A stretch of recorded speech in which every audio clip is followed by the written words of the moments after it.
Bienvenidos a la unidad 16, Soteriología Bíblica. Definición. El término soteriología proviene de dos palabras griegas.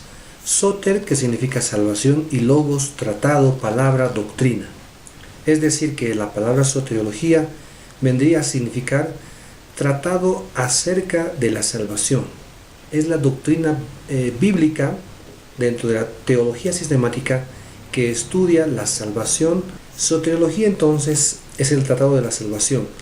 La soteriología es aquella materia de la teología general que se ocupa de todo lo relativo a la salvación. Y ahora veremos un panorama amplio de este tema. Vemos la obra del Padre en la salvación, porque entendemos que la salvación es de Dios, desde el principio hasta el final, que Dios se expresa en la salvación a sí mismo, de tal manera que vemos al Padre dentro de la salvación, al Hijo dentro de la salvación y al Espíritu Santo dentro de la salvación. Es decir, que las tres personas de la Trinidad están relacionadas al momento de la salvación del hombre.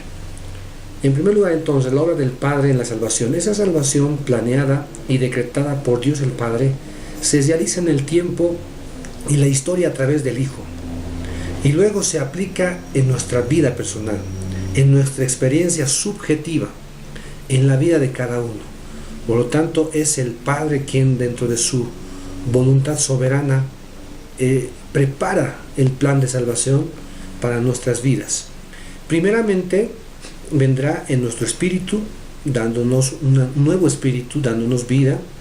Después, nuestra alma, a través de la santificación, por este tiempo que estamos en vida, que nos va llevando a la santidad. Y por último, en nuestro cuerpo, a través de la glorificación. En Juan capítulo 6, verso 39 dice la palabra: y esta es la voluntad del Padre, el que me envió, que de todo lo que me diere no pierda yo nada, sino que lo resucite en el día postrero. De tal manera que esta es la voluntad del Padre, que nosotros podamos ser glorificados y la salvación sea completa y plena en todo nuestro ser. Vemos a continuación la obra de la salvación por el Hijo. La obra de la salvación está radicando, descansando en la cruz y la resurrección del Señor Jesús. Por lo tanto, la salvación se concentra en Cristo Jesús. Si bien el Padre lo planificó, bueno, acá el Hijo lo va a ejecutar. En Romanos capítulo 3, versos 21 al 24 dice la palabra de Dios: pero aparte de la ley se ha manifestado la justicia de Dios, testificada por la ley y por los profetas, la justicia de Dios por medio de la fe en Jesucristo, para todos los que creen en Él, porque no hay diferencia, por cuanto todos pecaron y están destituidos de la gloria de Dios, siendo justificados gratuitamente por su gracia, mediante la redención que es en Cristo Jesús. De tal manera que la justicia de Dios se expresa por medio de la fe en Cristo para todos los que creemos en Él, porque todos somos pecadores y estábamos lejos de Dios, destituidos de su gloria, pero ahora justificados gratuitamente por su gracia mediante la redención que es en Cristo Jesús. Esta es la salvación del Hijo. Vemos la pared intermedia derribada. ¿Esto qué quiere decir? Que después de la caída del hombre, el ser humano, nosotros, hemos vivido construyendo paredes en nuestro alrededor. Es decir, que había diferencias entre hombre y mujer, entre jóvenes, ancianos, entre ricos y pobres, entre los privilegiados, no privilegiados, entre muchas diferentes opuestos que se ha creado dentro de nuestra sociedad. La Biblia dice que mediante la cruz reconcilió a los que estaban en enemistad. Es decir, el ser humano estaba en enemistad, primero con sus semejantes, con el prójimo de alrededor, las personas que nos rodean, de toda clase de formas de separación, nos alejaba de nuestro prójimo. Pero esta pared ha sido derribada, cualquier tipo de diferencias ha sido derribadas. Judíos y gentiles estaban en enemistad, hombres y mujeres también estaban en enemistad, el machismo, el feminismo, las razas, etcétera, etcétera. Siempre el ser humano se ha caracterizado por que ha estado en enemistad mutua con su alrededor. Pero ahora todo esto ha sido derribado y ahora Cristo y la salvación nos lleva a otro nivel de vida a través de su muerte. Dice en Hebreos capítulo 3 verso 11: ahora en Cristo Jesús ya no hay judíos ni griegos, bárbaros ni escitas, varón ni mujer, siervo ni libre, sino que Cristo es en todos y por todos. ¿Dónde terminó todas estas diferencias? En la cruz. Podemos ver ahí la enemistad que nos caracterizaba como seres humanos con nuestro alrededor ha sido derribada. Ahora es la cruz de Cristo quien nos une, y esto es lo que expresamos a través de nuestra vida. Vemos acá un punto, la lista negra. Cuando usted escucha esta frase, no, lista negra, inmediatamente viene a nuestra mente toda aquella lista de pecados que nosotros teníamos y estaba delante de Dios. Contra los pecados vamos a poner el antídoto a cada una de estas cosas, porque la salvación hace todo eso contra los pecados. Es decir, no podíamos hacer nada contra esta lista negra enorme de pecados, pero la salvación de Dios en Cristo nos da el antídoto, el perdón contra el pecado. Ya lo tenemos. La liberación del pecado, estábamos esclavizados contra la ley del pecado y de la muerte en nuestra carne. Entonces, en el capítulo 15 de Corintios, el apóstol Pablo habla de la resurrección. Por lo tanto, tenemos esa esperanza de que nosotros vamos a resucitar así como nuestro Señor Jesucristo.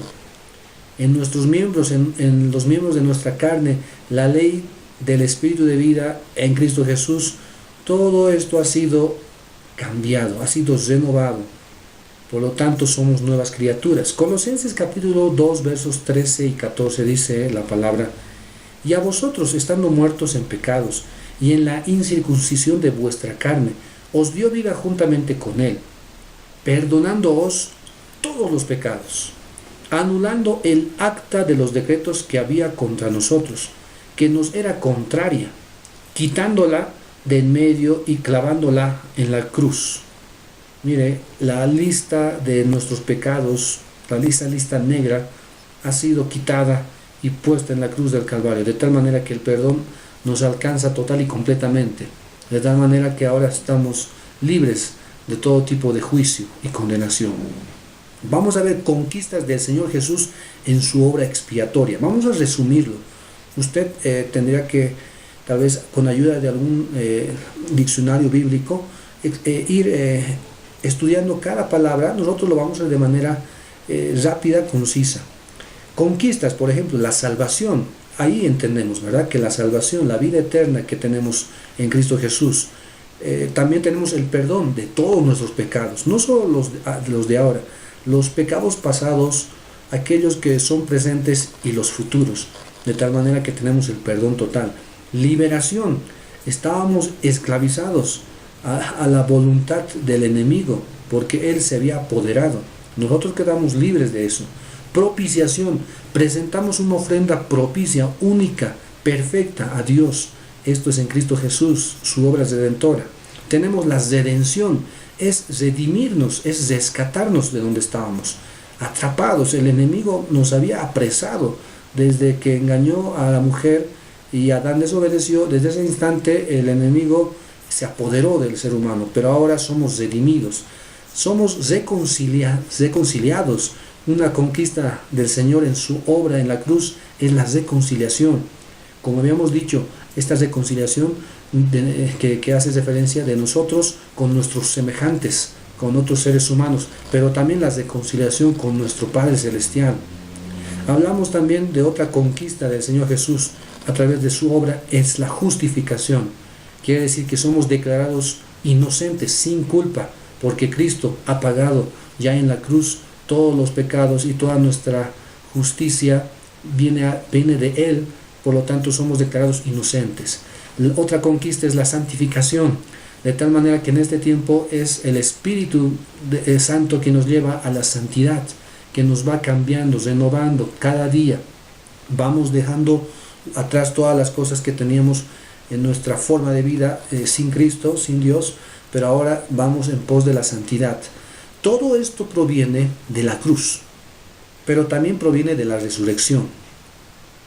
De la resurrección proviene la regeneración, es decir, somos nuevas criaturas. Este es el milagro en el cual se produce el nuevo nacimiento a través del Espíritu Santo que viene a nosotros. Renovación habla de nuestra mente, de nuestra forma de pensar, de nuestro entendimiento. Este se va a ir renovando y viendo y entendiendo la voluntad de Dios. Entendemos también como resultado de la resurrección la vivificación, que es el Espíritu que viene a nosotros y nos vivifica. Adopción, porque Dios nos hace sus hijos, parte de su familia y ahora herederos. Transformación, entonces nos va a llevar Dios a ser transformados cada día más a su imagen, a imagen del Señor Jesús. Configuración a Cristo, que estamos siendo transformados, siguiendo los pasos de nuestro Señor. Y por último vendrá la glorificación, en el cual nuestro cuerpo va a ser resucitado. Lo podemos ver resumido en capítulo 8, verso 30 de Romanos. Dice la palabra: y a los que predestinó, a estos también llamó, y a los que llamó, a estos también justificó, y a los que justificó, a estos también glorificó. Ahí podemos ver que Dios se anticipa, predestina a aquellos que Él va a llamar posteriormente. Después de llamarlos, los justifica, y después de justificarlos, nos glorifica. Esta es la conquista del Señor Jesús a través de su obra redentora, con su muerte y su resurrección. La obra del Espíritu Santo en la salvación. Vamos a ver. La salvación fue realizada objetivamente por el Hijo en el cumplimiento de la historia. Cristo Jesús crucificado, nuestro Señor inocente en la cruz del Calvario. Pero ahora es aplicada por el Espíritu Santo a cada persona humana salvada, y en consecuencia cree en su Espíritu. Bueno, vamos a ver que nosotros hemos creído que Cristo ha muerto por nuestros pecados. Hemos tenido fe porque el Espíritu Santo es quien nos convence. La obra de Dios, del Espíritu Santo, en el espíritu del hombre, del ser humano, comprende la regeneración. Entonces, el momento que nosotros estábamos perdidos, viene el Espíritu Santo y nos convence de pecado, que nos abre los ojos, el entendimiento, nos alumbra y podemos ver nuestra realidad, que es de perdición, que es una condición de pecaminosidad completa. En Juan capítulo 3, versos 5 y 6 dice la palabra de Dios: respondió Jesús: de cierto te digo, que el que no naciere de agua y del Espíritu no puede entrar en el reino de Dios. Lo que es nacido de la carne, carne es, y lo que es nacido del Espíritu, Espíritu es. Bueno, acá el Señor Jesús está respondiendo a un religioso llamado Nicodemo, que la manera para poder entrar en el reino de Dios es nacer de nuevo. Y esto solamente es obra del Espíritu Santo, que viene a nosotros y nos regenera. En Juan capítulo 16, verso 8 dice: y cuando Él venga, convencerá al mundo de pecado, de justicia y de juicio. Cuando habla de Él, está haciendo referencia el Señor Jesús a su Espíritu, al Espíritu Santo, al Consolador, quien va a venir y va a convencer al mundo de pecado. De tal manera que es Dios, a través de su Espíritu, el Espíritu Santo, que convence al ser humano de todos los pecados. Y esta es la obra de Dios que se expresa dentro de la voluntad eterna del Padre, pero se hace propia, se efectiviza en la persona a través del Espíritu Santo. La salvación desde el principio hasta el final es de Dios.